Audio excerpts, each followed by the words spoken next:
From Indiana's news leader, this is Channel 13 Eyewitness News Weekend Sunrise. And we're refinishing this basement, or let's call it a lower level, but a dry basement is a happy basement. We'll check in with David Heffner, the plumber, talk about a dual sump system and more tricks to keep your basement dry when I come back.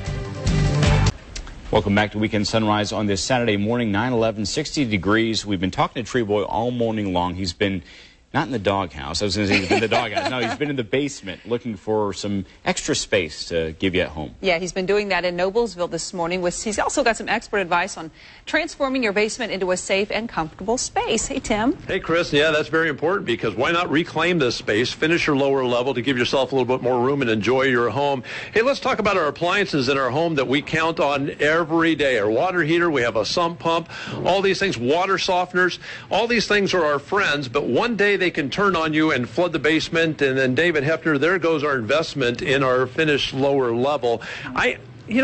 You plumbers are necessary, but I'd rather pay you now than pay you later if I had a problem. Right. A battery backup system for your sump pump it's an investment, but it's a worthwhile investment that gives you peace of mind. Let's take a look at what you're talking about here, David, because this is the thing. When I don't even want to spend the money for the sump pump, and then what we're finding more and more often, that we have to have a backup, and then we have to have an alternative power source as well. But all these things are important and kind of go through the actual anatomy of what we're looking at here. Okay. This is the primary sump pump, and this is what normally does all the work. This is the battery backup pump, and this will kick on either when that pump is not functioning or if you lose power. So it's an AC/DC system. Okay, and then David, in all fairness, there are a number of other systems too. There is actually a water pump that spins an impeller from water pressure that doesn't require a electrical backup.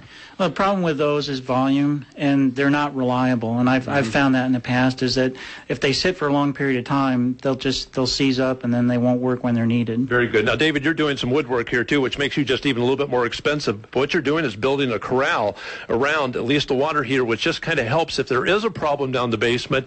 This will at least be a stopgap to keep the water from going into the area that we finished. Right, Tim. What I did was I've laid out furring strips to kind of corral the water heater and water softener, so if they ever leak, that water gets channeled over to the sump pump. Very good. David Heffner, thank you very much. One other key point that you folks should remember when you're finishing your lower level, in the room, in the area that your mechanical is housed, make sure you have plenty of room so a professional like David Heffner can come in and have plenty of room to work, repair, and replace your water heater if necessary. Back to you guys. All right, Tim. Lots of good ideas. Thanks so much. Well, what a beautiful morning.